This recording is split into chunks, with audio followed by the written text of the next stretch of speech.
Microsoft is considering investing in Bitcoin. We're going to talk about that today. Also, we have some news floating around the Wall Street Journal about Tether and an investigation by the US government into Tether. We'll talk about that, of course. I got some XRP news, some XI updates. We'll talk about meme coins. We'll talk about Ethereum. A lot of stuff we're going to go over today. And towards the end, I will answer some of your questions. We had a great time on Wednesday. Glad to be back with you. I hope everybody's having a good Friday. Let's get into it. LEX, good to see you, brother. How's it going? Let's pull this up. William, it's great to see you too, bud. How are things? All right. Let's just take a look at where we are at the market today. We're going to hit refresh on here just to get you the up-to-date news here. Man, it is crazy out here. 1.324 trillion for Bitcoin itself. You have about 38 billion in 24-hour volume. Ethereum is down 6%. It feels like people are overlooking Ethereum in this bull market.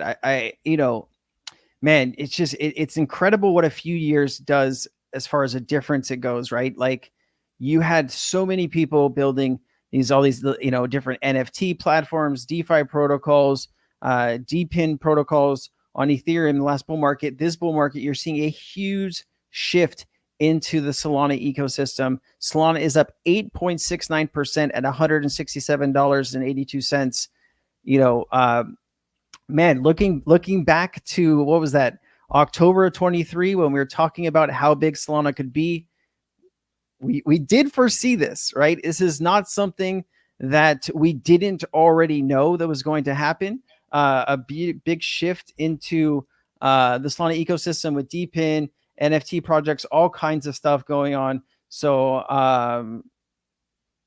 okay, let's keep going here. We have XRP down 5%, Dogecoin down 1%. Tron is up 3.46%. We did see last week when we talked a little bit more about Tron's ecosystem and the electricity being used in the Tron ecosystem doubling over the last 3 months. You're seeing more and more people waking up and are moving onto the Tron network. I believe Tron has 14 million daily active users, which is pretty cool. Chainlink is up 3%. I believe that's off some of the news that they are working with the Swift system. I don't know if I have that article pulled up today, but I have talked about it here, maybe through some of my videos and my content. Near protocols down 10%. Sui's down 12% after hitting a high just about a week or two ago of $2. And I think it was like, what, $2.26 was the all-time high. It broke that, and now it's been cooling off. I think people, once something is up a few 100% in a very short time, which was, it went from like 50 cents, around 50 cents, $2.50 within, about a 2-month period. So usually when, tokens that are in the top 50 or top 100 do a huge move like that, it's good to maybe not just FOMO into it, but wait for a cool off period like you're seeing right now. Tau is down 11%, 11.73%.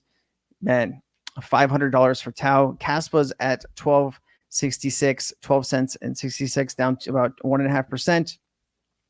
And just looking at the rest of the market, I think, this is to be expected. We've talked about this the last few weeks. Anything leading up to an election, especially in the US, you're going to have uncertainty. But this is supposed to, hopefully, to shake out once we get on the other side of the election and people know somewhat what's going to happen. So, man, all right. Let's get into the rest of this. Kevin, good to see you, brother. And thank you for sending me that video, Kevin. I appreciate it. Zen, what's up, Zen? Great to see you, man. Greetings from Canada. Aloha. All right, so let's get into this. Microsoft will vote on assessment of investing in Bitcoin during their December 10th shareholder meeting.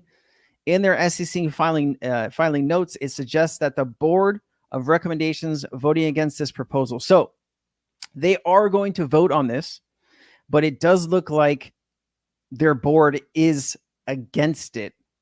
We'll have to see how this plays out come December 10th, but just the sheer magnitude I think, what is it? Microsoft is it one of the, I think it's the top 4 biggest, one of the biggest companies in the world as far as, market cap and how much money is put into it. And just for them to consider putting money into Bitcoin is a big deal, right? I think a lot of smaller companies, might look at just having the conversation, and that could do really well for the crypto market. So Macroscope put this out in an SEC late this afternoon. Microsoft disclosed that assessment of investing in Bitcoin is currently proposed for voting item. And then also they put this out too, which is more in addition to materials filed today. Microsoft's board explains why it recommends a vote against this proposal because it's unnecessary, since Microsoft's management already carefully considered this topic. Microsoft's global treasury and investment services team evaluates a wide range of investable assets to fund Microsoft's ongoing operations, including assets expected to provide diversification and inflation protection and mitigate the risk of significant economic loss from the rising interest rates that we have been experiencing over the last few years. Past evaluations have included Bitcoin. You can read this entire proposal, and I can maybe link, I'll click this and I will link it for you. If you guys want to dig into all of this, you can definitely do that. Mr. Moon, greetings from the moon. Great to see you, brother. How you doing? Always nice to have you back. We're having a really good and fun conversation on Wednesday, so I appreciate everything that you're doing. So James Lavish put this out. It's official, right? I mean, you're seeing this all over Twitter today. I know that it's been hard to kind of ignore. And just, can you imagine the scope of where this will be a year from now, 2 years from now, 3 years from now? Just takes a little bit of regulation, I feel like. And man, it's going to be just the sky to the limit on some of these crypto assets, especially with these ETF traded funds. MicroStrategy surpasses Microsoft in all-time gains, up over 1,500% since 1999. Bitcoin is the way. That's just crazy, man. I watched a video on MicroStrategy, and they are basically borrowing money at an extremely low rate. I believe some of their rate is like 0.8%, which is really low, and their highest rate is like 1.7-ish%. And they're just taking the money, they're investing into Bitcoin. The yearly average return on their Bitcoin is plus 55%.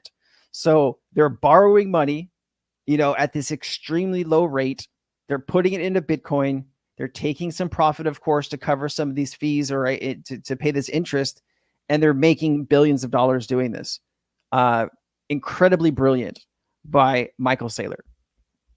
And you are seeing BlackRock buys 4,800 Bitcoin, $315 million worth. As you can see down here are dates or days, right? So 1/19/2024, 2/2/2024, and these are their overall total. So this this black line is total IBIT inflows. So how much is in? This is just taken off since BlackRock's fund has launched for Bitcoin. And then the green down here is their daily IBIT inflows. So you can see some of these days, like one of these days, they bought 7,800 Bitcoin, right? Look at this, 12,600 Bitcoin in one day. Incredible numbers.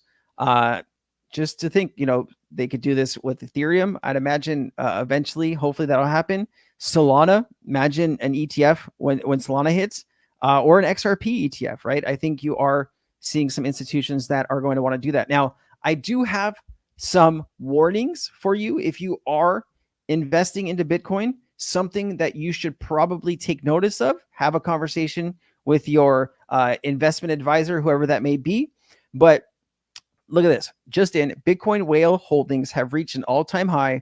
Roughly 670,000 Bitcoin is being held by whales. Now, in this purple, you have a 1-year change in total whale holdings. All right. And then in this kind of dotted line here, 1-year change in total whale holdings, SMA 365. Okay. So as you can see, like down here is the time frame and date. This was the last bull market down here. So you have like 2020, 2021, 2022. As you can see, as the whale holdings, got higher, retail come in retail came in and whales dumped their Bitcoin. As you can see, this is where we are currently right now. These are institutions and whales waiting for retail to come back in so they can sell their Bitcoin into retail. Not everybody has the same plan, but believe it or not, institutions are waiting for retail to show up because they need some exit liquidity. You'll see, but just keep this in mind. If you are holding or you're planning to take some profits in your Bitcoin, you want to just keep track of whales holding. And if you see this starting to decline rapidly, you might think about when is a good time to take some profits. Insight: 80% of Bitcoin ETF demand has come from retail investors. So through all of these different ETFs funds, you are having retail through these institutions showing up big. Bullish. So Standard Charter projects Bitcoin to hit 73,000 by the election, right? If you looked at 2012, 2016, 2020, after the election, usually Bitcoin starts to take off. I'd imagine leading up to it, maybe a few days before it, you will see Bitcoin starting to break 70,000, hopefully. And as obviously Cointelegraph has put out a lot of Republican, the people at Cointelegraph want to see Republicans in the House, in the Senate, and in the presidency. I think they have kind of not made any qualms about where their positions are. And so they think that if Republicans sweep all of these different areas of the government, that it is going to be extremely bullish for crypto. I'm a little on the fence. Back in 2016 to 2018, Republicans had the House, the Senate, and the presidency, and not a lot happened during those 2 years, if you remember back to that time frame. So I'm personally a little nervous on how maybe they can govern and what they will get done if they do have that power. But there are people that think they're going to do really well. And then you have Bitcoin is scarce, a global decentralized non-sovereign asset. Robbie Mitchnick, BlackRock's head of digital asset. Man, this guy must have one cool job. Imagine being the head of BlackRock's digital assets and basically making decisions on where this $9 trillion asset under management monster is going to go next. This must be a highly stressful but yet very rewarding job. How hard is the sell when you think about the retail investor base that can get into this? If you're trying to tell them it's digital gold, yet the volatility is still so high, and many people don't understand exactly what it is at the end of the day. Is it something that will eventually be used as more payment methods moving forward across different parts of the world? Is it something that you hold and never sell, right? How do you then make that case to a generation of people who have not gotten into this asset? Sure. Well, when you think about Bitcoin, we think of it primarily as an emerging global monetary alternative, right? It is a scarce, global, decentralized, non-sovereign asset. And it is an asset which has no country-specific risk, has no traditional counterparty risk. So these are interesting properties when you think of it from an investment perspective, particularly in a world where there's growing concerns over money printing, currency debasement risks, political, fiscal, sustainability challenges in the US or elsewhere. And so that resonates, frankly, with a lot of investors. It goes back to what we talked about earlier with the risk on piece. It confuses investors when people talk about it as risk on, because based on the properties that I just described, you would think of it as risk off. And that's where I think it has a marketing problem. So you could say that. And so, the reality is there's probably 2 or 3 things a year that happen typically that actually impact the fundamental value of Bitcoin. This year, I would argue there's been 4, but that makes it hard to write daily stories, right? And so you see this instinct to kind of point to whatever's happening in equities or unemployment or jobs numbers or manufacturing, which really has no connection to Bitcoin. All right, so really quickly here, just to go back, if you missed the intro, Mr. Moon is talking about Tether and the federal investigation that Wall Street Journal put out. We are going to talk about that just here in a second. I think I have 2 more things on Bitcoin, and then we're actually going to dive right into that. I have a bunch of information around that topic, and I think you'll be surprised. And then Believe Rentals, where can I get a 0.8% loan? Tell me about it. I would be clawing at, just, let me borrow $1 million at this, I'll pay back the interest. No problem. I think, and this is one of the things I've been bringing up in these chats for the past, I don't know, 6 to 12 months is, when you looked at the last bull market that we had in 2020 and 2021, what did you have that was massively different? Okay, so there wasn't as many institutions with these ETFs in, but you had trillions of dollars in stimulus, and you had an audience, a massive audience, because people were at home and they were forced to stay at home for quite some time due to the C word. And, I don't know if you can replicate those exact, events, right? Because really you had billions of people just kind of stuck at home with nothing to do and all of this extra money, and people were being able to, get cheap money, at, 0.5% or 1%. And I think that helped provide a lot of liquidity into these markets and help things from crashing. But anyways, U.S. government should own the majority of Bitcoin, says Michael Saylor. I'm just going to play this, and then we should be able to get into this news around Tether. Backing the dollar with Bitcoin. Yeah. Well, I think you back the dollar by doing something economically rational. So when the United States actually purchased Louisiana and we expanded the country and doubled the size of it, we backed the dollar. And when Seward bought Alaska and we found $1 trillion of oil underneath it, we backed the dollar. And when we developed the port of New York City, and we engaged in international commerce, we backed the dollar. So the country's got to look to the future, and the future of the country is in cyberspace, and Bitcoin is, in essence, cyber Manhattan. So the way you back the dollar is you buy Manhattan for pieces of paper and trinkets, and you buy it before it's worth hundreds of trillions of dollars, just like the Dutch bought New York for $50 worth of plastic beads. And so I think that it's right in front of us. The United States owns the majority of the gold in the world. The U.S. federal government owns 28% of the land, in the United States. The U.S. government should own the majority of the Bitcoin in the world. Interesting, right? He brings up Alaska there.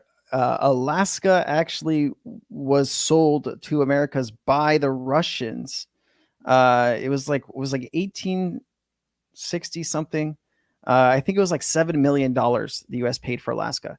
And all right, let's get into this. So Mr. Moon was pointing it out in the chat that this news has been floating around everywhere on Twitter today. If you haven't been paying attention, U.S. authorities are investigating USDT issuer Tether.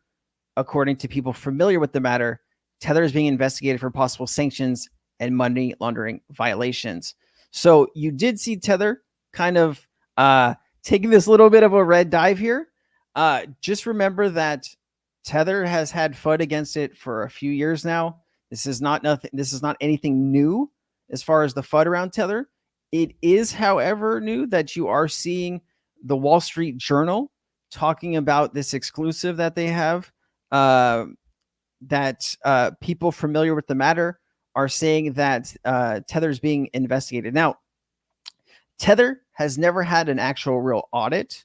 I don't know if you're familiar with that, but Tether has not actually had a real audit to say that, hey, their $120 billion is actually backed up by something like treasury bonds. So if you don't know how these stable coins work, let me just show you this. Tether has $120 billion market cap, which means they need $120 billion of bonds or some types of securities to back up this value. Now, you would think this much money, you would think that the people that are founded Tether or running Tether would rush to have their company shored up by one of the big four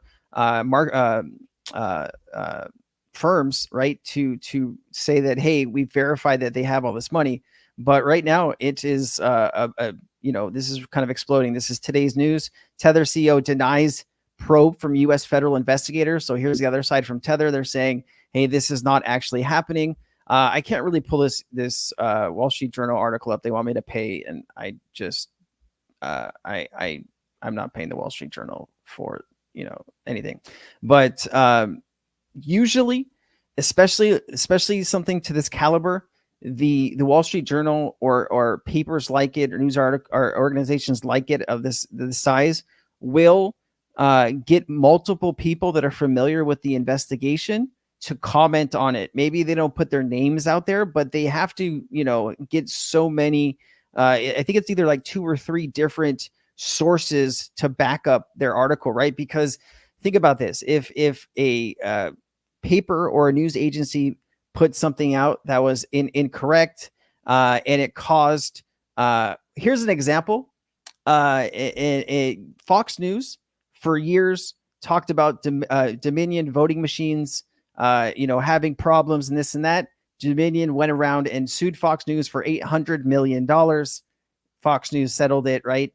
Same exact thing, right? They're going to need something real to back this up. And so I do think that this probe is probably legitimate.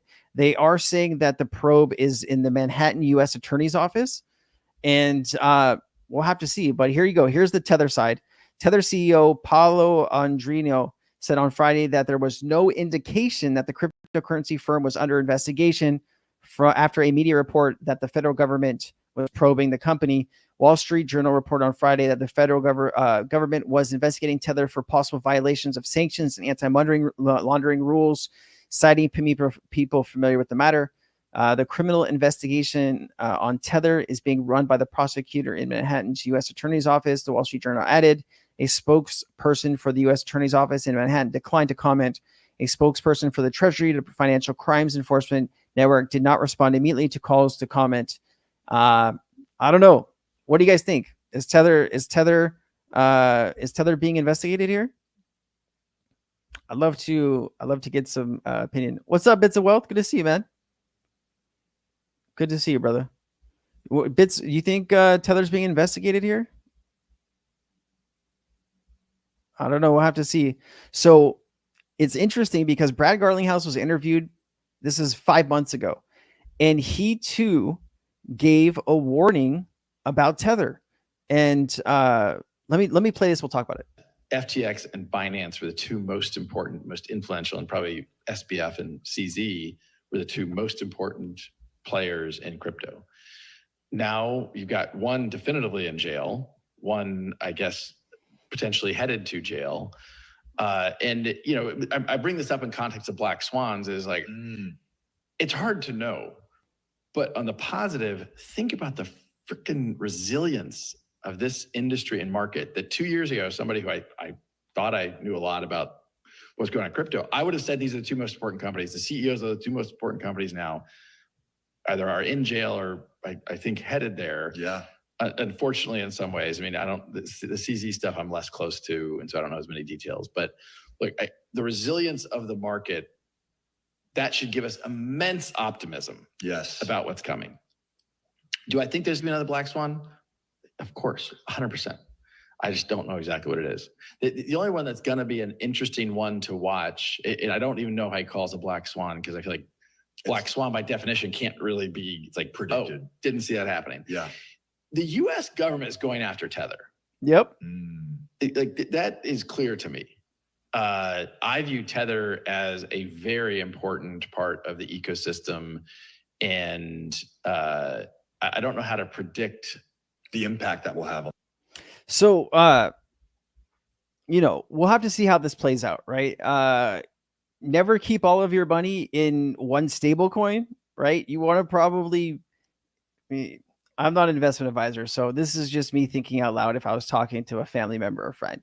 If you're going to keep money in a stable coin, right, just make sure that stable coin actually has reserves that you can actually verify that it's not going to just depeg and lose its value overnight, right? I think we all lived through the Terra Luna collapse, and we saw what a lot of people believed as a stable coin that wouldn't depeg or couldn't collapse, and it overnight a lot of people lost everything. And so just be very careful. It is interesting the timing of this, right? And maybe the timing of this is you're having a lot of people that believe in XRP and around RLUSD, maybe pushing the Tether FUD because they want to see RLUSD successful. Who knows? Only time will tell how all of this plays out. There is, in fact, a U.S. Senator named Bill Hagerty has introduced a new bill into Congress aiming to establish clear regulations and guidelines for stablecoins in the United States. Let me play this. The impact of this, though, actually gets back to the beginning of the story that you and I talked about. You think about the efforts that Vladimir Putin and these BRICS nations are undertaking to get around the United States as the reserve currency of the world. This will actually strengthen our posture as a reserve currency. It will increase demand, not only for U.S. treasuries, but also the stable coins will increase demand for U.S. dollars on a global basis. We need the proper regulatory framework in place here in America. We need legal certainty. The Biden and Harris administration have done everything they can to destroy that sort of legal certainty. This will begin to chip away at the Democrats' war on cryptocurrency and put us back in the driver's seat when it comes to maintaining the reserve currency status that the dollar has enjoyed and should continue to enjoy. Yeah, and do you think we would see this kind of legislation from the current Securities and Exchange Commission chairman, or is this making Absolutely the assumption not. There's a new SEC chairman? That the assumption is very clear that this legislation we'll move it through, and this will be ripe for a new administration. All right, really quickly before we move on here, I just want to touch base on this. So, listen, I know some people might be rooting for Tether's downfall, and I get it. I understand, but you need to understand that every exchange has USDT paired against every single crypto, right? Like if you look at Binance or KuCoin or any one of these really big exchanges, a lot of it's all paired to USDT and some of it's USDC, but it's mainly paired to USDT. Now, if in fact Tether collapsed, it would be a catastrophic event for crypto. And it would be really bad timing because the market is supposed to be improving.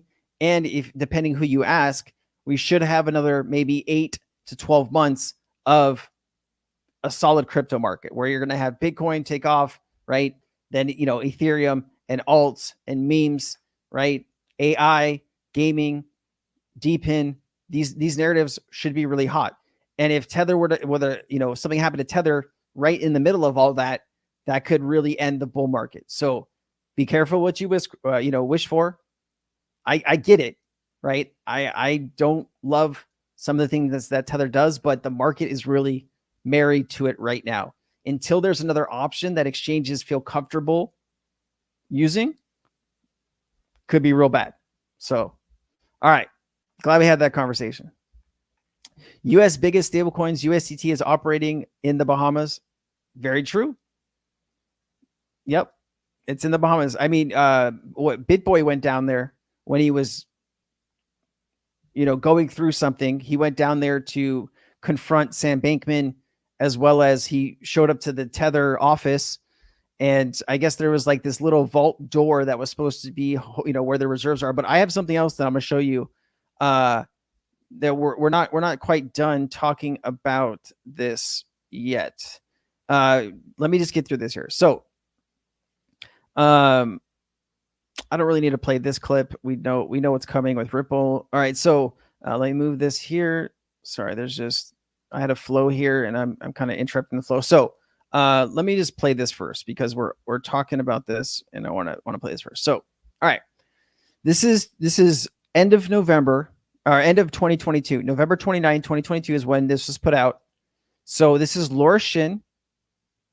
She's a reporter. Is it Unchained? I know she works for Unchained, but she's a reporter in the crypto space for a long time. She's interviewing the CEO of Deltech, Tether's Bahamian bank, right? So this is a pretty sketchy interview. If you ask me, I'm going to play it and let you decide. This guy is all over the place and displaying a lot of defensive body language regarding Tether reserves. Remember, the AG for the Bahamas, Ryan Pinder, is an ex-Deltech worker. So when I play this 1 minute and 51-second clip, I want you to take a look at the guy's body language. I want you to also listen to what he's saying. He first starts out by talking about that he's seen the reserves for Tether. Then he talks about, his bank and another bank maybe share some of the reserves. And the story does change a bit. So just keep your ears open. Let me know what you think. Here we go. We are not a domestic bank aside of that authorized agent license, but that is an irrelevant business for us. And that maybe not much must be reported. We are an international bank, and that is part of the international bank aspect. That's why I did answer to some people asking us, but you are domestic. We say no, because we cannot take domestic customer, and we cannot hold domestic Bahamian dollars. Nothing to be seen there. And actually, so that I can complete. Okay. Yeah. Every Tether is backed by a reserve. Their reserve is fully backed and more than what is in circulation. That, we can see it firsthand. So I can confirm you that. Okay. Interesting. So then are all the dollars that back Tethers held by Deltech? The reserve, like I said, all the Tether in circulation, they have the reserve matching that and more probably. Okay, just really quickly, his arms are crossed here. Usually that's a bad sign, a defensive sign. I don't really, if this guy's the head of a bank too, right, that has 120 billion under management, or supposedly, I don't know. He's got the gaming chair and a gaming headset. It doesn't feel like banking executive vibe to me. But all good. Let me finish this. But they have the reserve, and there is no secret. And when you look at the article in the reserve, like the entire reserve is there. They have sufficient held by Deltech. Held by Deltech and probably other institution, but beyond held by Deltech and probably in other institutions, right? So like, I don't think this guy, he first started saying that they have all the reserves, that he's seen it. And then he gets into it's Deltech and maybe another company, and they probably have it. So on what you would expect for treasury management. So earlier you very easily said that Deltech is holding the reserves for Tether, but Tether famously hasn't had a true audit of its books. Why not? And does that fact give Deltech pause? So first of all, like I said that, the Tether is fully backed by their reserve. So that's not a secret. They've been repeating that over and over. Now, but there definitely was a moment in time when they did lend a huge chunk of their money to Bitfinex, and that was what led to the... Fair enough. Yeah. But again, the question, that's the definition. It's a reserve. The question is to wonder if the counterparty is insolvent or not, which is another debate. All right. I don't know. What y'all think? I don't know, man. I don't know. SPF was also a gamer. Good call there. Maybe we're finding some connections ourselves. Yikes, rough. It is pretty rough, man. When I was doing research for this bit, today I was going through some of these clips, and that was probably the one that stood out to me. When somebody's sure of something, usually they can speak confidently to something, and the story doesn't change, right? Because they're using their reflection in their mind to go to facts.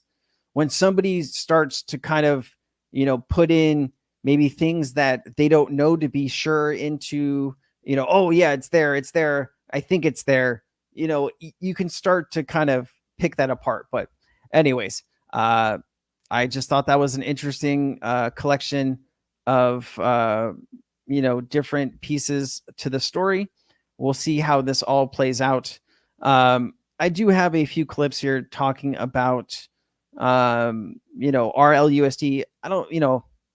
I don't think we need to play them. I think we understand that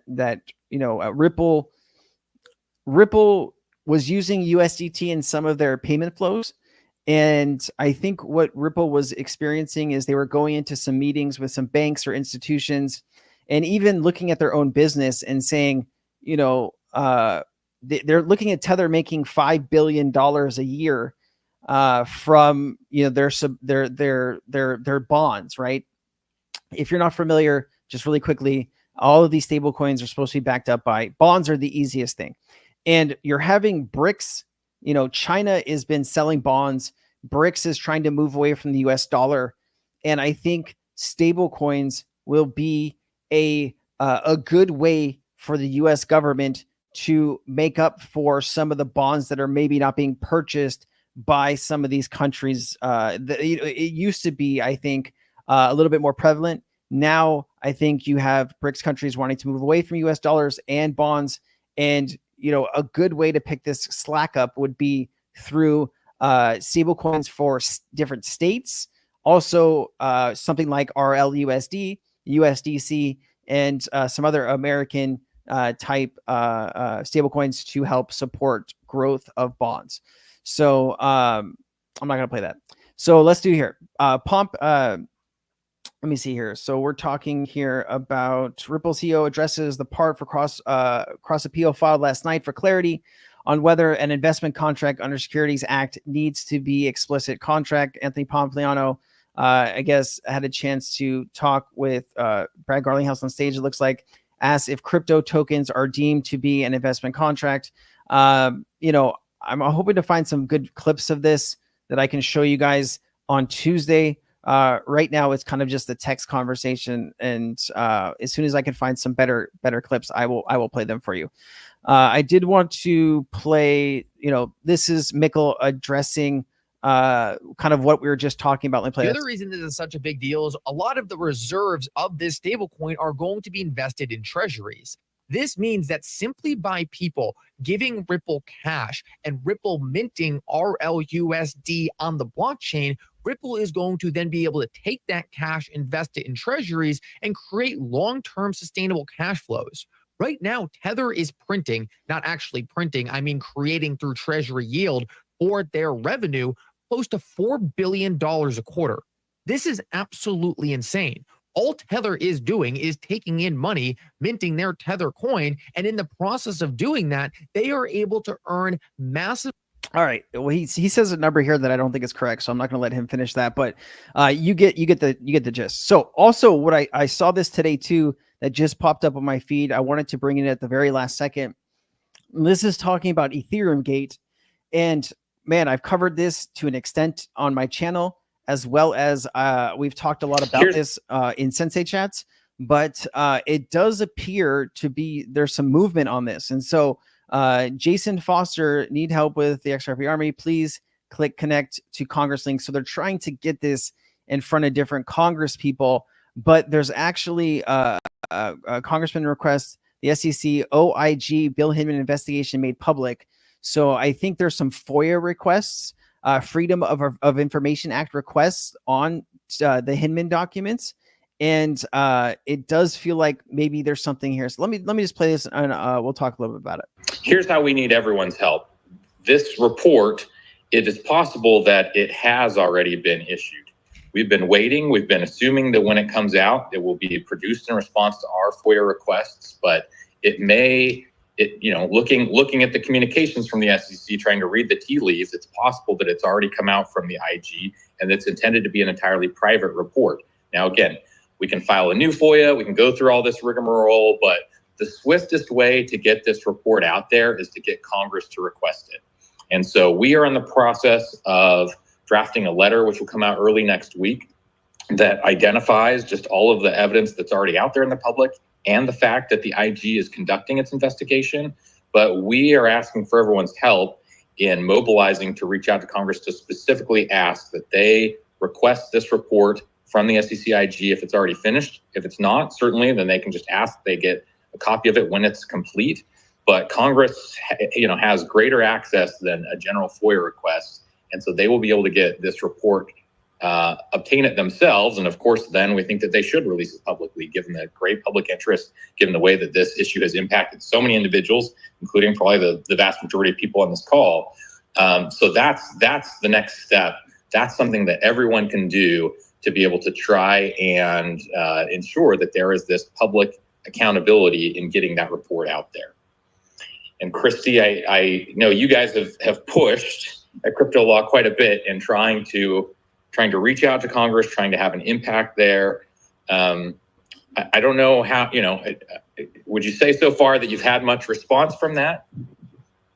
Yeah, I mean, listen, I think that the tool that we created at Crypto Law makes it easy for anybody to contact their Congress people. So, you know, with our previous Connect to Congress, we were able to get in contact with, I believe it was every congressperson. I think we got constituents from every location. So we thought, okay, we need to do this again. So we have put up on our website the Connect to Congress, and the letter that would go with that connection is requesting the release of this report. So we are, you know, teaming up with you to put that pressure on to Congress, and anybody who wants to contact their Congress people can head to the Crypto Law website and click on the Connect to Congress button, and that'll get you right in there to be able to directly contact your Congress people and make this request. So hopefully that helps and is, you know, an easy way to mobilize. Yeah, that's fantastic. Okay, let me just show you this real quick. So they brought up the OIG, and so some of you might be wondering what the OIG is. I just want to just touch base with you, so you're kind of sticking with me through this conversation. The OIG is the Office of Inspector General. It is an independent organization or division within various federal or state agencies, including DHS, which is Department of Homeland, the FTC, which is the Federal Trade Commission. You have the Federal Communications Commission, state and local governments, federal executive departments. And the OIG's mission is to detect and prevent fraud, waste, and abuse, promote economy efficiency and effectiveness in operations, conduct audits, investigations, and inspections, enforce law and regulations related to program administration, and provide recommendations to corrective action. So if you've been following this and you want to help with this Bill Hinman situation and this report, of course, you can go to crypto-law.us, and there's a little button here that says Connect to Congress. You would click this and you would follow the steps here to help do this, right? And so it's not a whole lot. You would put your personal information in here, of course, where you live, and then, you know, obviously, if you don't want the newsletter, you can hit send message, and it will do it. So, anyways, there's still hope in the back of my head with what's been going on with the SEC and Bill Hinman and ETH Gate and all that stuff. It feels like that was just dropped, and it's good to see that there's something still happening in the background. So I also saw this today, and I just wanted to touch base with the community. I know there was a few years ago, there was some members in my community that left my community or stayed in my community, as well as invested money into the gray market. And Assure DeFi posted this, and I thought this was interesting. So millions stolen in crypto scams, Assure DeFi responds to SEC subpoena. Assure DeFi recently responded to an SEC fraud division subpoena regarding gray market. Now rebranded as Gray Digital, Assure's DeFi subpoena response request here. This event exemplifies our criminal pursuit, guarantee a commitment to true accountability with no other KYC. So the gray market actually went to Assure DeFi to get, I think, some type of audit or some type of KYC check done. They of course did it, and now they've been subpoenaed and asked for some records, it sounds like, and now they're having to respond to it. So Gray Markets' current issues center around the inability of investors to withdraw funds. The initial report emerging in May 2024, as the prospect transitioned to Gray Digital, communication with investors became inconsistent, leaving many uncertain about their status of their investments. The project initially outlined a financial framework involving a stablecoin farming, venture capital, derivatives trading, DeFi protocols, and NFTs. However, discrepancies in execution have led to restricted investor access to funds, prompting a deeper investigation. And then it says, what did our investigation reveal? Our investigation focused on-chain data from multiple sources, aiming to clarify the current financial state. We found that many asset transfers were conducted manually, which complicates traceability. Wallet addresses here appeared as a key recipient of withdrawals from 4 primary smart contracts. The significant transaction spikes followed a subsequent withdrawals to other wallets. On-chain evidence suggests that the substantial amount of funds may be depleted, while remaining assets could be held off-chain with intermediary institutions. To date, 31,770,000 have been withdrawn, with additional ongoing transactions amounting of 13 million. Investors have faced losses due to the restricted fund access.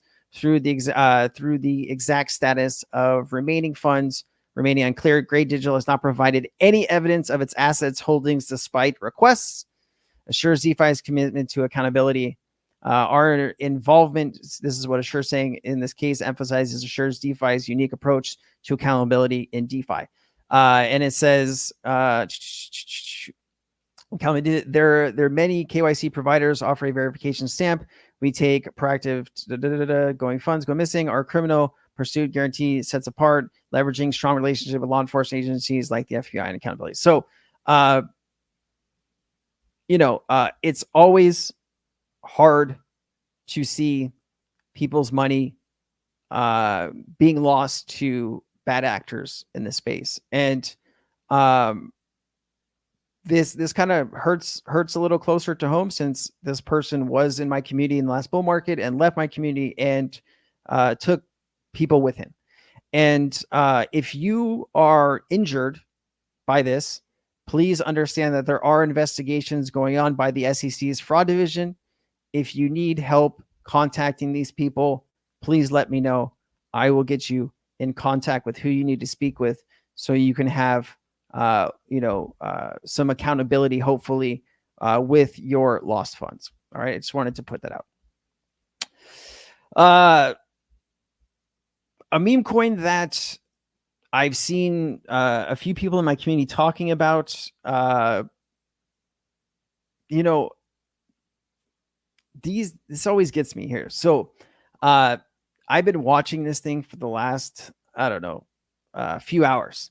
And if you, I don't know, is this meme coins love to have bots that buy very small amounts to give positive transactions to a token. But anyways, I'm holding this. I have a few million tokens. It's not worth a huge amount of money right now, maybe like 12 to 14 grand. But there are some people that think this thing might go to 50 or 100 million. I just want to put it in front of you so you can do your own research. Decent liquidity in the token right now. I am kind of currently holding my bag. I did put some updates in the Mcoin channel if you're interested. All right. I thought this was interesting, talking about scams. We were just talking about, what happened with the gray market. And I just want to go through the top 10 scams. So maybe you can learn something about this and avoid being scammed in the future.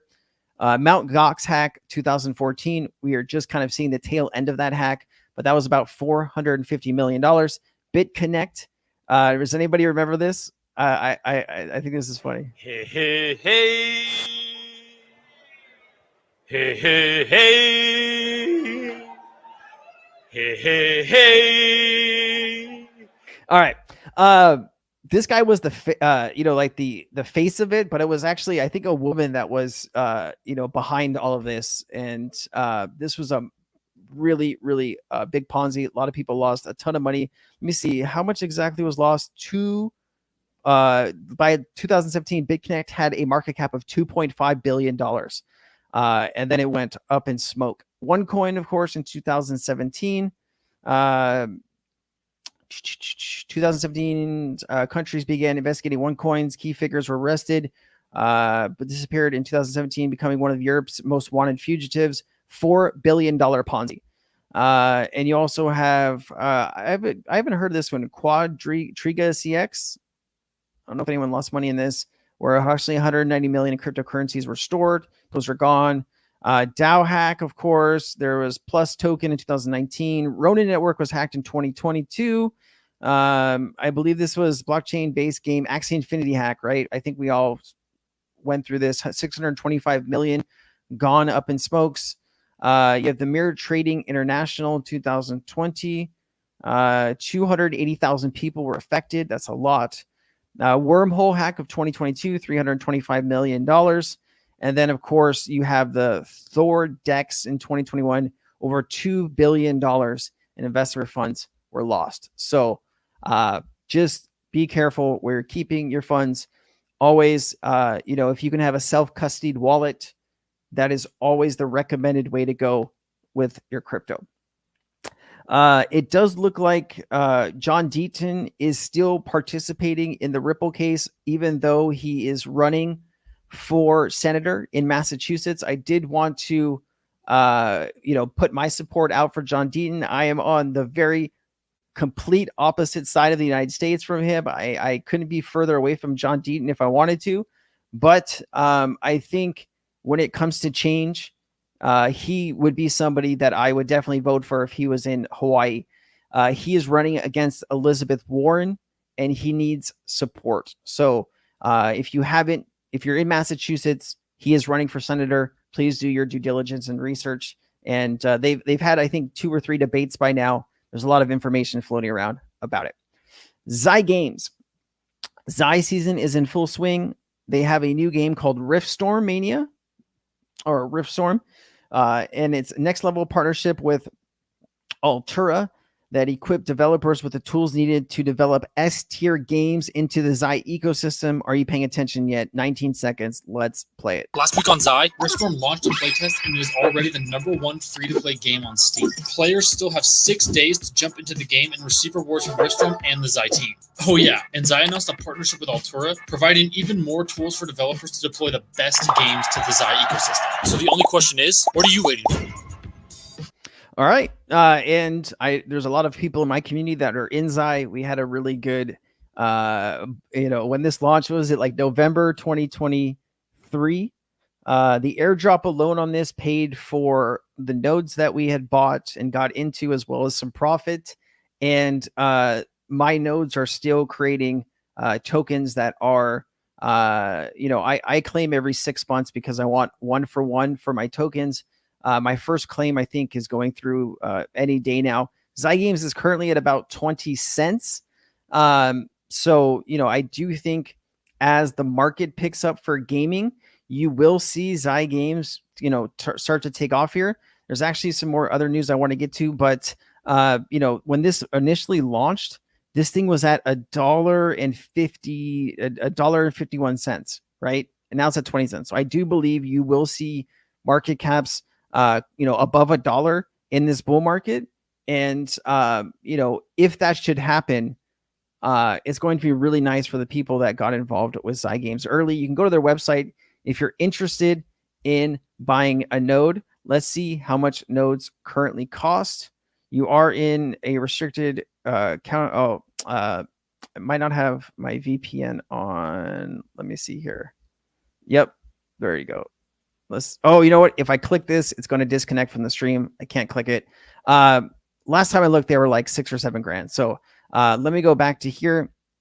The 100X podcast just interviewed SobiOX about Xi Games. And this is actually a pretty decent interview. I've watched maybe the first 10 or 12 minutes. There's a lot of stuff said here. I just want to play a little bit of him talking really quickly. Let me play this. Xi is the first, layer 3 built in the Arbitrum ecosystem. That really doesn't mean much. I think the tagline, if you will, is we are the place for abstracted gaming. So what that means, abstraction is a term that's been thrown around a lot for people that, are not familiar with it or what it means in this context. It just means getting rid of all the clunky stuff with blockchains. So, social login, gasless experience, etc. We've spent a lot of time and effort into really building the best user experience while still maintaining the network effects of the EVM and the deep liquidity that Arbitrum, the L2 itself provides. We have about 5 games going live in October. This month, we have over half a dozen games signed. We've been on mainnet for like 6-7 months. Right now, we are the highest scaling chain, EVM chain by TPS. It's like us and base usually. Okay. And, I have about 3 million active users so far. That number should go up a lot more over the next few months.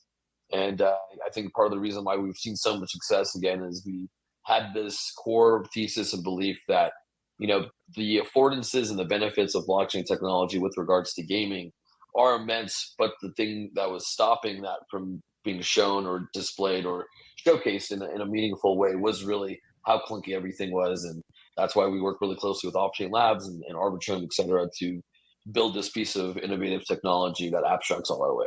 All right. If you want to take a look at this, you can go to 100X Podcast or search it on Twitter and watch the full interview. But exciting to see. I thought this was funny. You got to have some laughs sometimes, especially when crypto gets a little too serious. But it says the evolution of trash, and it's like 1995, 98, 2000, 2001, 2016, and then it has 2024. It has a picture of Ethereum logo.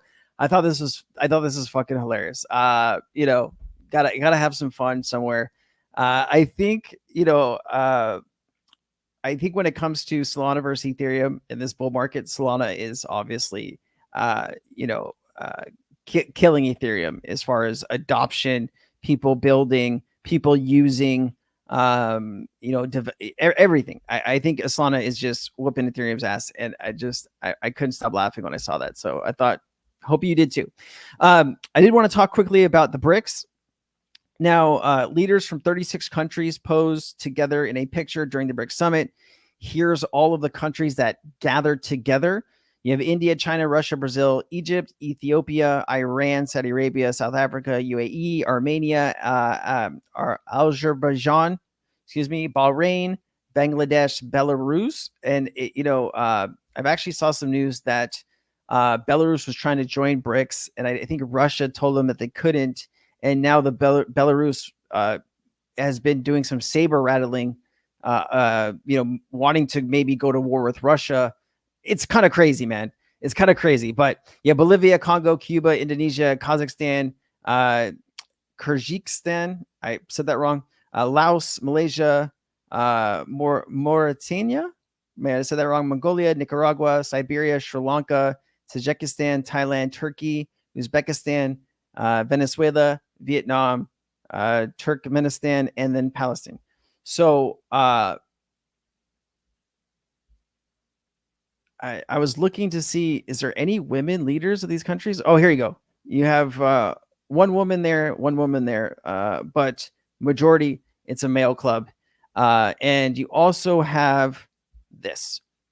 So this is talking about BRICS Pay and the adoption of DLT. I want to play this 3 minutes, 16 seconds, and I'll take some of your questions. There's far more consensus amongst the BRICS economies on the need for an alternative payment system. And this is partly the reason, I think, why there's more headway in terms of the technical discussions on the issue of this payment system. So the name for that payment system, the BRICS Bridge, is something that is probably also going to change and evolve into a different name, because there are apparently some disagreements with respect to the name itself as well. But in terms of technicalities, I think what is crystallizing is probably technically feasible and is based essentially on a system that is already essentially operational and has been tested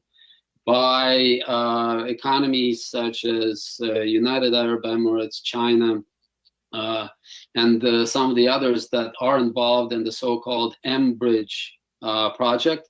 And this is a project that has been sponsored by the Bank for International Settlements and has been ongoing for several years now, has progressed significantly, and has shown that it is possible through the use of the central bank digital currencies, the so-called CBDCs, in making them interoperable and making them interconnected through a common platform.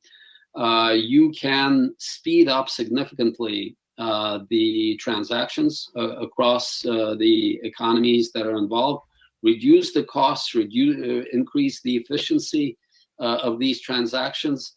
And so the payment system itself can be not just an alternative route of sorts. Furthermore, even more importantly, it's going to be an improvement on the system that is operational now, in many respects outdated, and is in many respects also overburdened by the excessive layers of banking sector intermediation. Essentially, that system of a platform of central bank digital currencies deals away with a lot of the intermediary costs, and accordingly, the transactions are far more effective and cheaper and easier to track. So technologically, it is a superior kind of platform, a superior means of making these transactions. So accordingly, the creation of this BRICS bridge system is not just the creation of an alternative route for developing economies in terms of payment systems. It is potentially a contribution to the improvement of the global financial system. All right. Well, we will see. 159 countries are set to adopt the BRICS payment system. Could be massive, man. I hope that BRICS does go through with all of their plans for a payment system, and you have something like maybe XRP that is used for cross-border trade or FX transactions. Definitely could happen. Now, I did want to bring this up here because it's pretty insane. The Central Bank of Russia has raised key interest rates from 19 to 21%.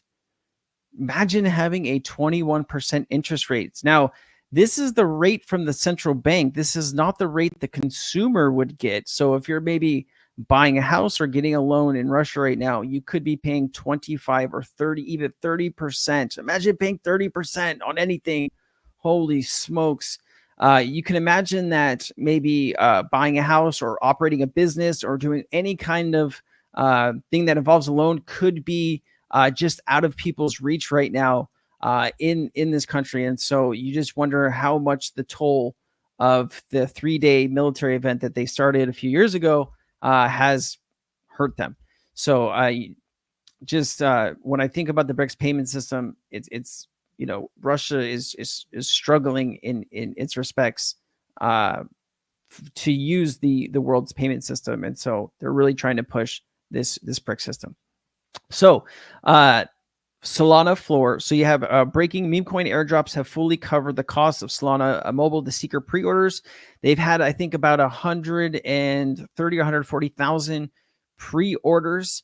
With the phone, you actually are getting some Mu token, some of these other tokens, but the majority of you're getting basically $400 back just to buy the phone.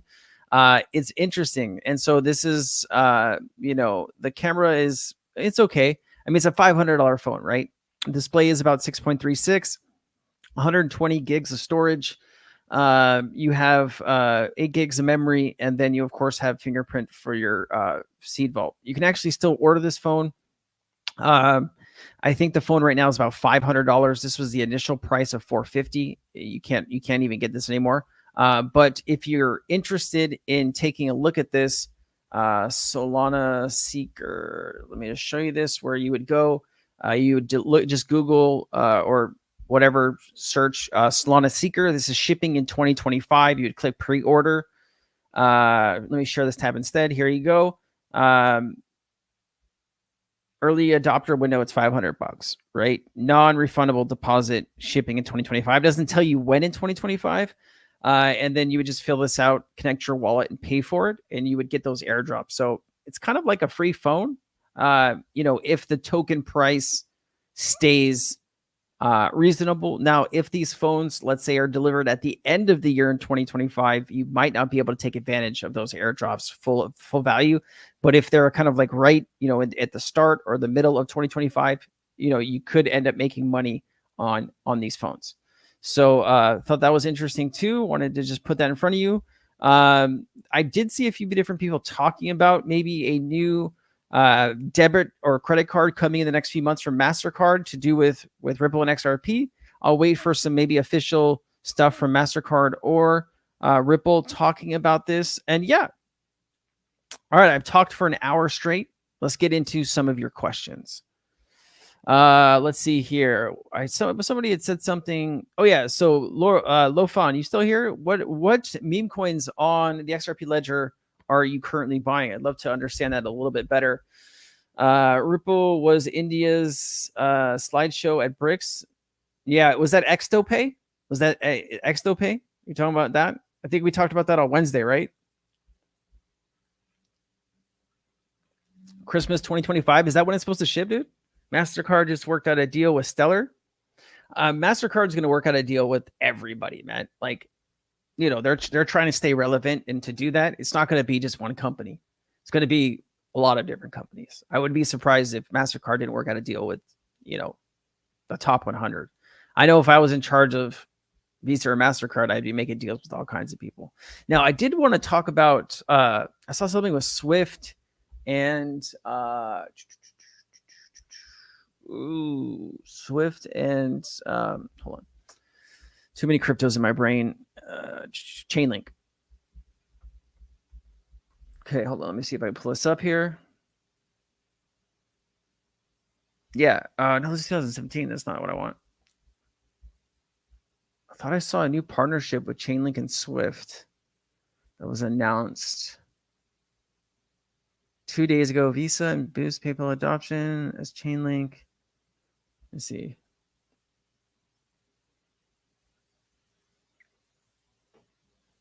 Adoption as Chainlink, Swift hit. Let me see. This is what I wanted to talk about. Major financial giants back stablecoin adoption. Visa and PayPal leaders voice strong support in DC FinTech Week, stressing how stablecoins can change global payments. As a same event, Chainlink and Swift share news of their blockchain breakthrough. There you go. See, I knew I wasn't crazy. Doesn't break it down though, does it? Here you go. Here you go. Here you go. This is it. The collaboration between Chainlink and Swift is a landmark achievement that underscores the potential of blockchain technology to revolutionize traditional finance.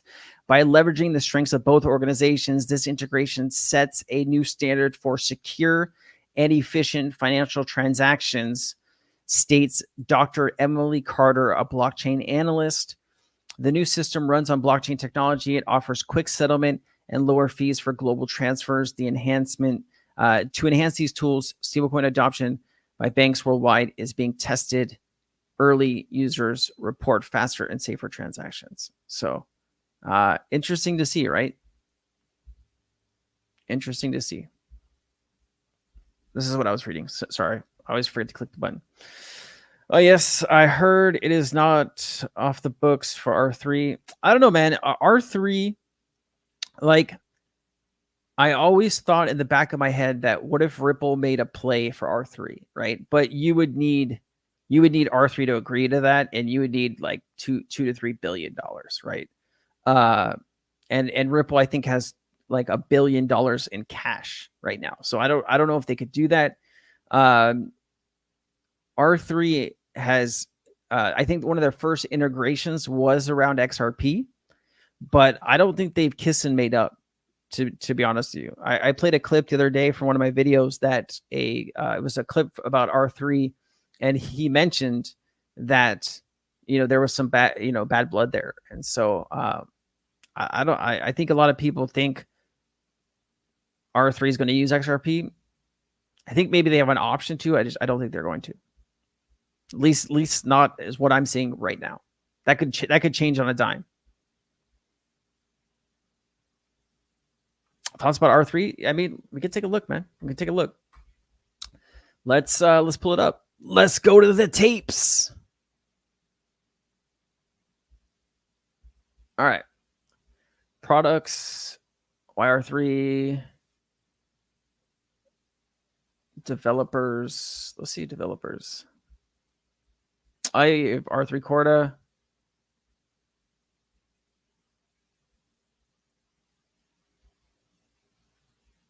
It's not just going to sit in the middle of the page, is it? Well, let's go to Twitter. I mean, the problem with Twitter is you have people that are biased that are posting stuff, right? R3 and XRP.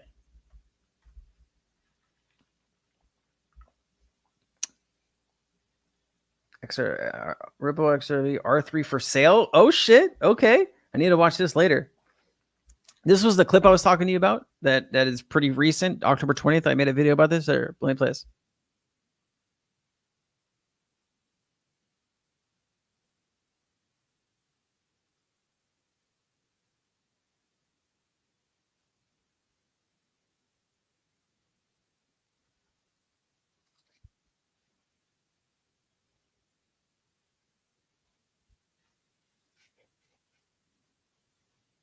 See?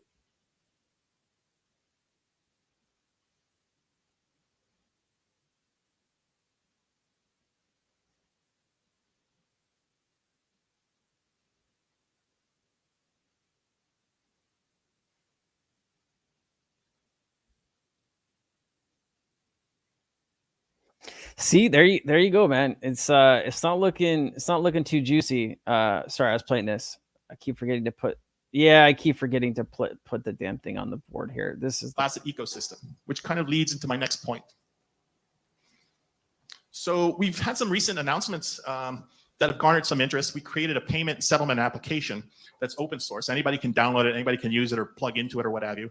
And when we first did it, we did it for XRP, for the Ripple protocol standard.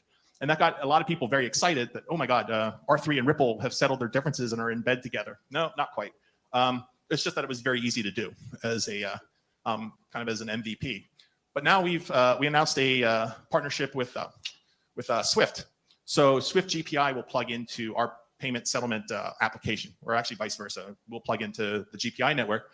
And again, the announcement about the Swiss digital exchange was a big news for us. All right. I mean, there could be some more current news that goes against that, but I don't know. I think a lot of people for a long time believed R3 and XRP and Ripple. I think Ripple would need to buy, because you see stuff like people talking about Impel, right, and R3 Corda and XDC network bridge, right, and it went to SPI XDC.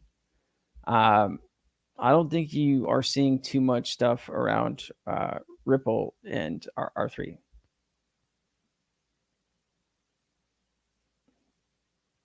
Yeah, here, this is, I remember this.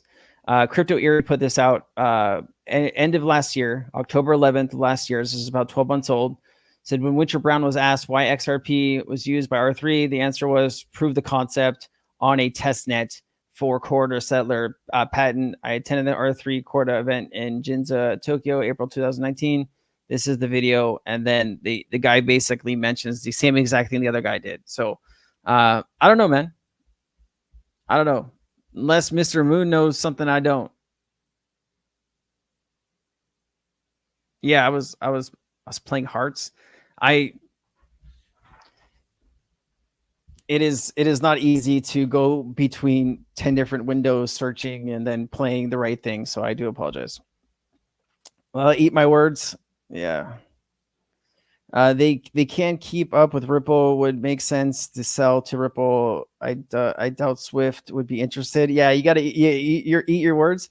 I think Swift, understands they're in a position where they could be at a significant loss to a company like Ripple if they don't adopt maybe some competing technology. We'll have to see how it all plays out, though. Can you show the last interview with the R3 CEO?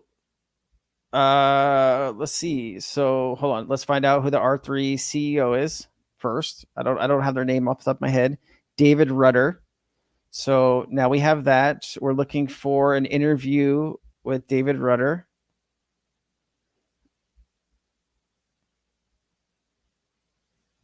There you go.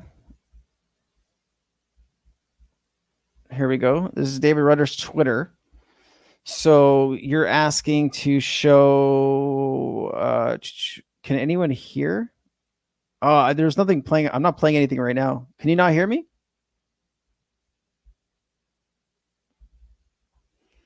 LAX, can you hear me? Hopefully you can hear me. Hold on. I need the interview Zen Gavin, we can. Perfect. Okay. What interview? Who is he interviewing? I need to know that because I don't have this information off the top of my head. Which interview are you asking about? Here, let's just go David Rudder interview R3. Let's see if we can pull something up here. Videos. Let's go. Let's make sure this is frequently.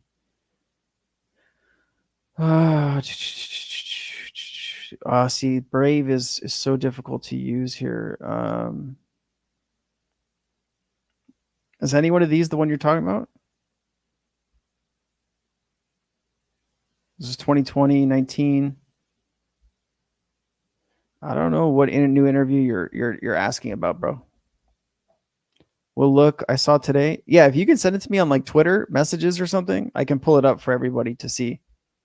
But it could be into this. It could be in this digital perspectives. Hold on. Let me pull this up for you. So I know Brad had a post about it today. We just saw. It might be on his, what's it called?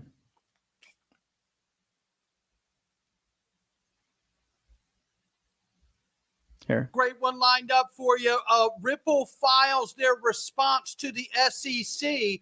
R3's for sale. We got that and so much more. Somebody right now it's 2.24. I want you to listen. Many feel regulatory of consistency is the most successful. Is it a security? Right? RP backed by the for the get up. I just want the R3 news. Which termed instant, and they have filed their pre as we move forward. The drama and the industry, but honestly, it's just background noise now. The hard part of or a culling, which is whether an investment contract must actually be a legal contract. Okay. Having to I want to read into this. We see this. Okay, here we go. R3, ladies and gentlemen, the blockchain company backed by big name investors like Intel is exploring the options, including selling itself. For those of you who haven't been around, R3 was partnered with Ripple back in the day, and they didn't live up to their end of the bargain. They had a 5 billion XRP option contract, you know, pre-allocation that a lot of people say wasn't real. Yeah, they were wrong. And what's interesting is there was an undisclosed amount of that 5 billion that R3 actually settled for in that case. I say R3 has massive connections. They're partnered with entities like no other, DTCC, Swift, and so on. This would be an incredible acquisition for Ripple and a great way to get that XRP that R3 never earned back. Well, that's interesting. I can't tell you how many times I've mentioned Ripple buying R3. I mean, they would need a lot of money to do so. At least 2 billion in my personal opinion. I could be wrong though.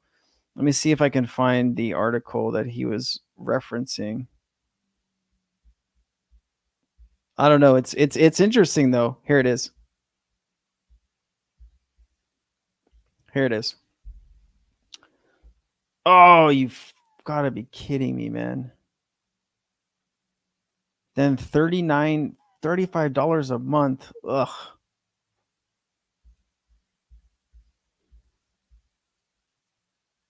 Am I going to have to fill out a bunch of stuff? Hold on.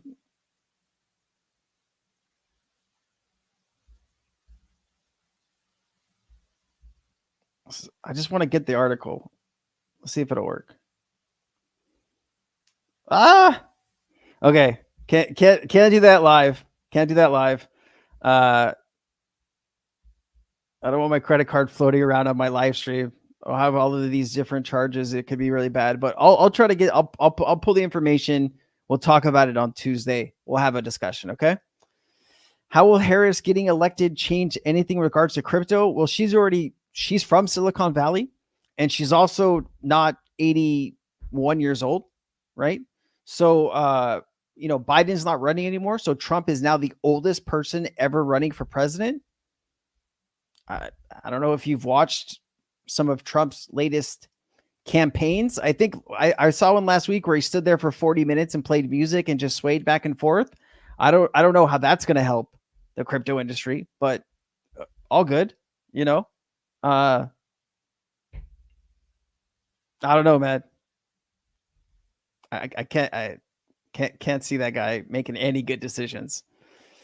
I was looking at some like economics, economists talking about his economic policy, and it's the worst policy that's ever been suggested by somebody running for president.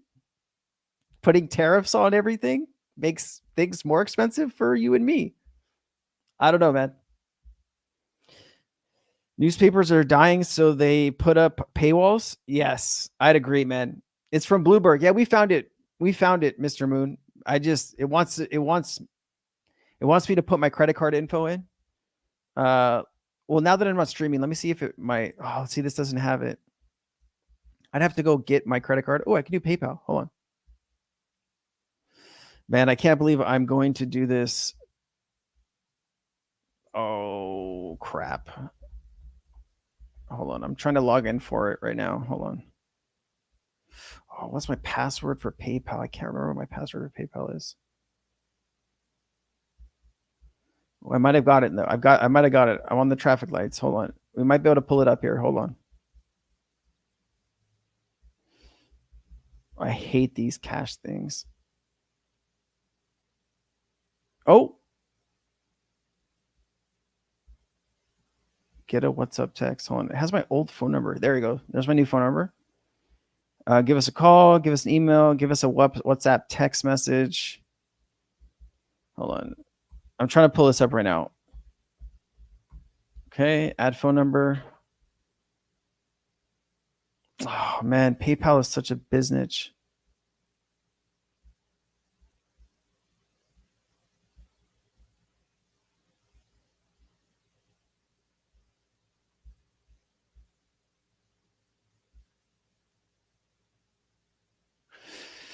Hold on. Okay, now I gotta check my email.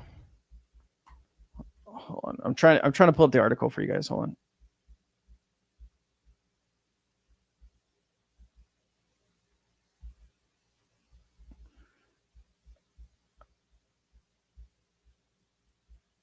Hold on, I'm close.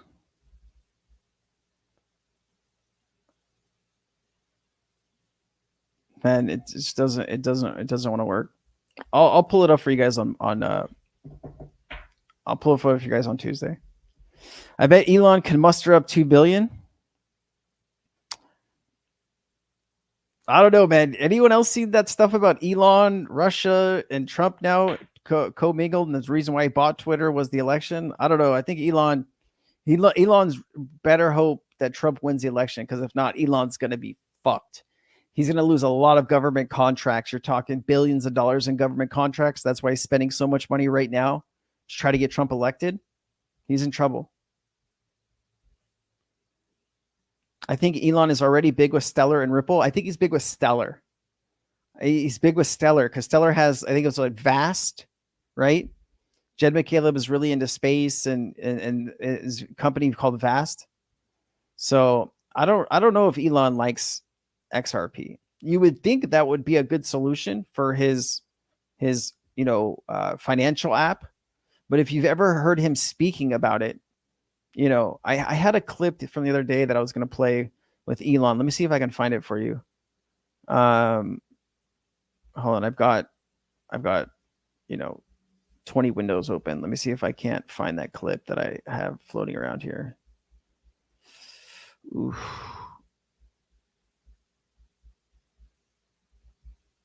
Hold on. So let me just look on Twitter and see if I can find it. Elon.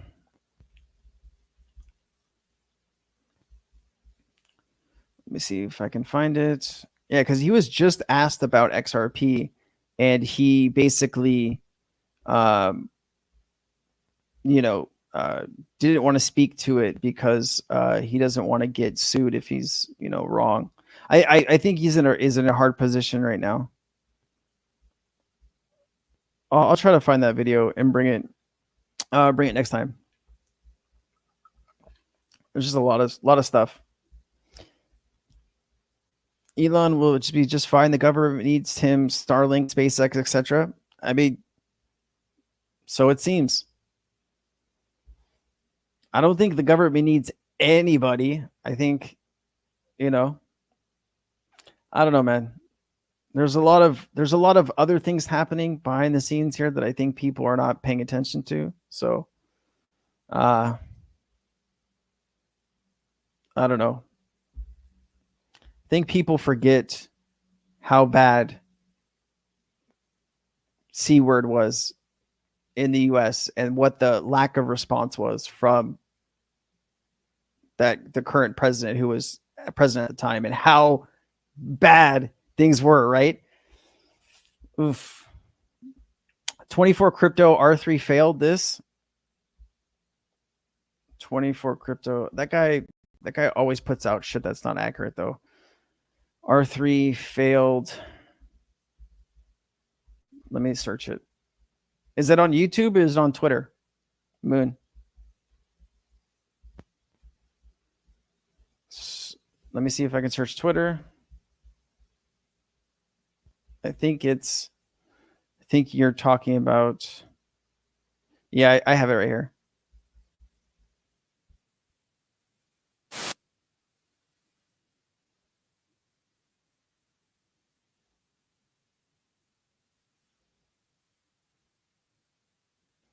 Oh, here we go. Here we go. This is what you wanted, right? Let me just make sure I'm streaming it. I'm pulling it up right now. Here it is. This is what you wanted. They are absolutely about to get rid of it. R3 weighs options, including a sale. Yeah, I can't believe it. I personally can't. I personally didn't see this coming. You blink and one day you're on top of the world, and next you're like, who's buying this? Ouch. And before we get into why they're selling, even Anthony Welfare, a former Ripple himself, was surprised by this news. Even he said, is R3 up for sale? ? Blockchain adoption in traditional finance has been slower than expected. Well, here's the thing. We all know Ripple is winning this race. It's even a former Ripple being surprised by this news just shows you that this industry is slowly going down in terms of no matter, like, it's done. Like, if you do not have the right players within your system, within your network, you're not going to last here. And R3, this is a big deal, folks. This is a very big deal. And before we dive deeper, don't forget that XRP that ended up in court. I just want him to get to it. Okay, they were all using XRP and even had a deal to buy XRP that ended up in court. But watch this clip from the CEO of R3. It's clear XRP is living rent-free in his head. And they express how, hey, I have half of my retirement savings in a combination of XRP, Dogecoin, and God knows whatever coin. So it's been really concerning for me. And I think so your platform, Corda, has no link to the price of cryptocurrencies that we talk about that are in popular culture, are so popular right now. What do you think, though, of the price of blockchain and the price of, I know Ripple is a currency in which you have an interest. It's come crashing down so hard this year. Will it recover? I know Ripple is a currency in which you have an interest. It's come crashing down so hard this year. Will it recover? Have an interest. It's come crashing down so hard. The price of Bitcoin. The price of Bitcoin. Yeah. So I don't have a particular view on Bitcoin. I look at the cryptocurrencies that exist, and I define a cryptocurrency as a digital representation of a currency that has no backing. It's not backed by fiat. It's not backed by gold. It's just backed by the faith of those that own it. So I don't have a particular view on that. But there's reasons for Bitcoin and possibly even Ethereum to exist. But as you know, there's hundreds of other cryptocurrencies out there today. There's been an ICO craze. Most of these currencies, in my opinion, don't have a real purpose. So many of these tokens don't. Oh shit. Well, maybe that's why R3 is not doing too well, man. When he says shit like that, oof. At 3 minute, yeah, we're going through it. He does look nervous. You want to watch a little more? Oh, that's rough. Don't have usefulness. The long-term value of any digital asset will be derived by the usefulness of that digital asset, by the utility it delivers. See what I mean? Ripple's out here living in their minds while taking over the real financial world. And now, while Quarter technology is being used by several live platforms like Swiss, Stocks Digital Exchange revenue, some projects did not move beyond the testing phase. People said the company fired around a fifth of its workforce a year ago and is now between 200 and 250 employees. Interesting. Man, maybe it's not $2 billion anymore. Maybe, man, imagine Ripple picking up R3's technology and like bankruptcy court or something like that. Oh my God. That was Mr. Rudder. That would be so nice. The CEO of R3. And I'm very surprised what the article said over here about that some of the projects, right, that they had didn't even move beyond the testing phase. I mean, that's DLT in general, right? I mean, how many different central bank digital currency tests were, Ripple and XRP involved in, or Quant, right? I mean, there's been hundreds done globally, right? And not every time that you actually make it from a pilot or testing phase to real life utility. That's bad, folks. That is bad. And let's not forget, right? While R3 is selling their tech, Ripple is being adopted by all the big banks. And the whole financial infrastructure is being built around XRP and Ripple custody. That's the key. These banks, Wells Fargo, JP Morgan, they're going to lean on Ripple because they're already achieved the highest level of regulatory clarity. Do you see it? Ripple is the future. And this is not, I own many assets. I'm not just XRP is. All right. I think we get the picture here. Same with Polysign. Polysign, that was something that I didn't see coming. It was interesting when Ripple went a different way with Medico. You knew something wasn't quite right there. But to see the people that were involved with Polysign, I was a little shocked by that. Yeah, that's what we were watching, man. Can you share the link of this video? Yeah, I can share it. I can share it, bro. I can share it. But anyway, we'll have to see, man. We'll have to see how all this plays out. Sometimes it's hard to listen to somebody that's like kind of, I don't know. I like to get to the point on some of this stuff. But it's a Yahoo Finance article that he's reading. R3 failing, maybe. Let me see if I can pull up the article. Let's see if I can find the article. Maybe it's this. No, that's not it.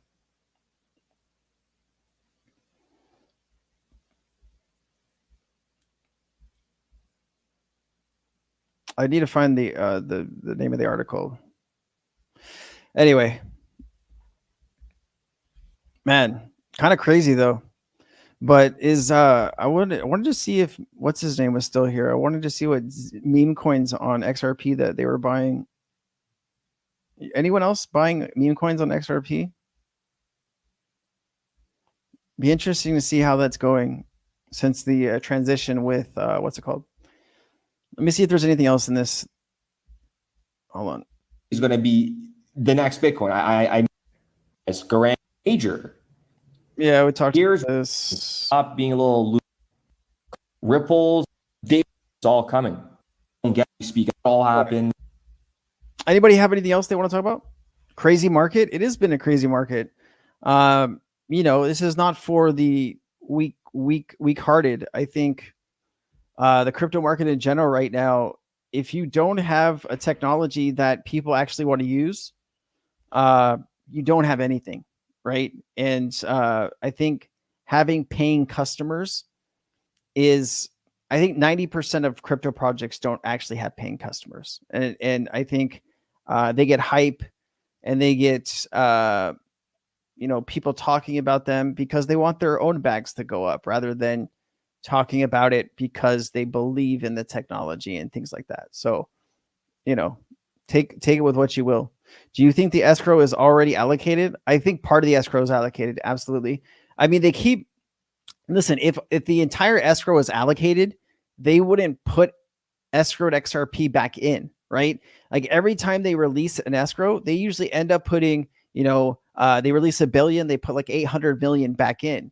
If that was all allocated to companies, businesses, or banks, how would they have any more to put back in?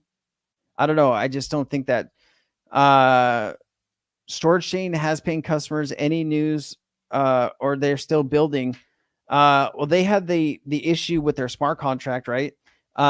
They just announced, or maybe I know this and they haven't fully announced it yet, but their integration with Twin Protocol, right? We talked about that last few chats. Let me see if they announced it on their Twitter really quickly. I know they're in between community managers right now. They're talking about this too, the Bit Mobile integration.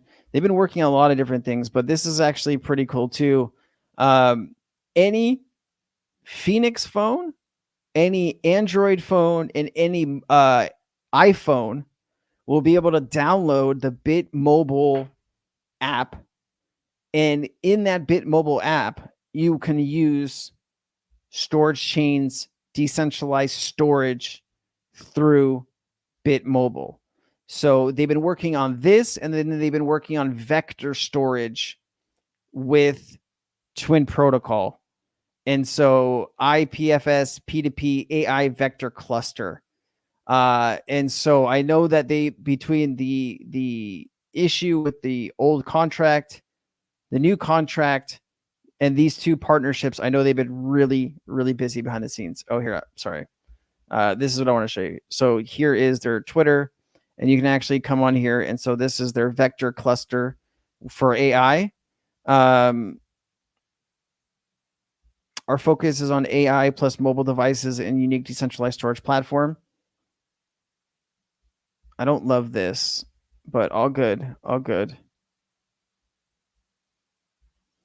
Man, it's crazy to see them at such a low market cap with decentralized storage being such a big billion-dollar ecosystem. It's crazy. We'll have to see how good they are at this AI storage, but if they can get a few customers, it could be big. I hope that answers your question, David. Twin could be below TG price, maybe a good buying opportunity. Yeah, it's tough. When we got into Twin, what was it, like 6 months ago? It was hard to know when they were going to launch and what the market was going to be like when they launched. But if you believe in their technology, sounds like an opportunity. Absolutely. I'm holding my tokens. I am waiting for a better price. How much money that I put into Twin, I think I invested about $24,000. If I would have tried to buy that on like Uniswap, it would have had a major, 10 or 15% maybe swing in how many tokens I would have received. So I still think that one could do well. It's all going to come down to marketing, adoption, and a few other things. But let's take a look to see what they've been announcing and working on in the last few days. So our AI twins are more than just a database of knowledge. There's an opportunity to perceive the legacy and wisdom of our loved ones, influential figures as they pass. Through available documents, audio clips, and videos, we can recreate a digital likeness of those important to you. I mean, God, man, this is a big ass use case for sure. CEO of Twin Protocol. And here are this week's top AI headlines. First up, an AI chatbot was found mimicking a deceased teen. This incident is deeply disturbing and raises serious ethical concerns about the misuse of AI technology. Next, an article with the question, "Will an Oracle HR hire your digital twin?" The concept of using AI, specifically digital twins, in HR processes as proposed by Nagaraj Nadendla is intriguing. And finally, what is the value of AI-powered identity? This article underscores the transformative potential of AI in enhancing identity management systems. All right, there you go. It looks like they had an AMA with Brando. This is Lady Trader probably connecting that partnership. A lot of people talking about them. I don't know who this Joshua Roseberg is. Let me see. Damn, 300,000 followers. I mean, it's certainly getting in front of people. The market does need to change, though. I'd imagine if the market changes on a dime, this token could head up, right? Since AI is by far one of the top narratives in crypto. YouTube recipes. Let's say there's 50 billion XRP in circulation. 7 trillion is processed each day. If XRP can process 1,500 transactions per 3 to 5 seconds, well, I think it's 1,500 transactions per second. So it would be, 4,500 to, 7,500, I think. But all good. $1.5 trillion at 50 billion in circulation. Why don't the banks just wait 3 seconds? So, when you're processing $1 trillion or $2 trillion a day, it's, billions per second, right? So, I mean, you'd have to, I don't have the exact calculations in front of me, but I get what you're saying.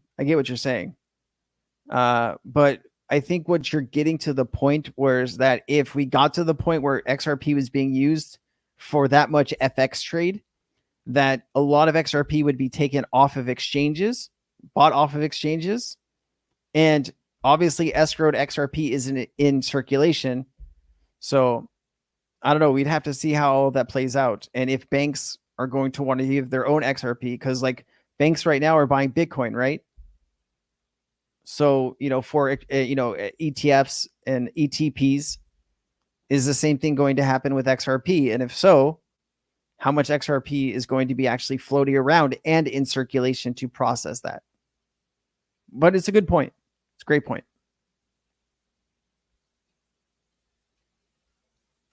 Any other questions you guys have?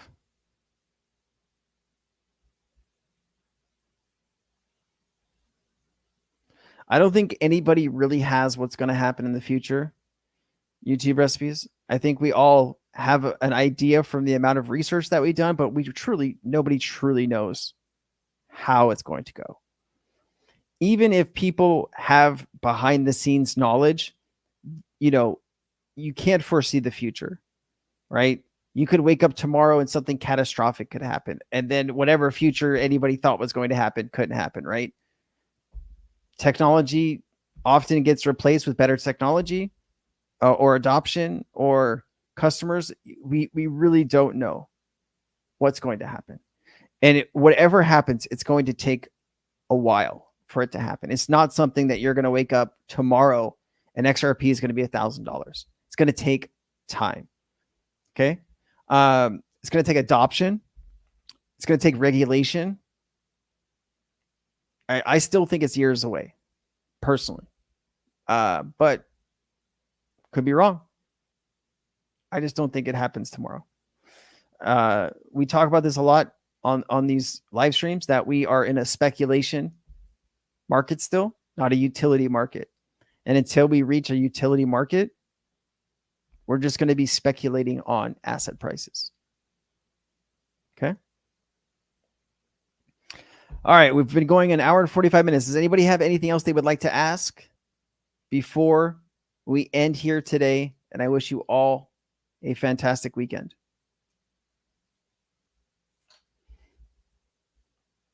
All right. I will see you all on Tuesday. If you have any questions for me on the weekend, feel free to ask my digital twin You can either access that on my Twitter account, or you can access that through my YouTube videos. I hope you all have a fantastic weekend. It's been an honor to spend this time with you. Please like, share, subscribe, and I'll see you next time. Aloha. Bye. Thanks, Mr. Moon, LEX, YouTube Recipes, Rags to Riches. Good to see you. Zen and Gavin, nice to see you, brother. Mark, good to see you. John OS, good to see you. Crypto Girls Experience, good to see you. And everybody else, good to see you. Bye.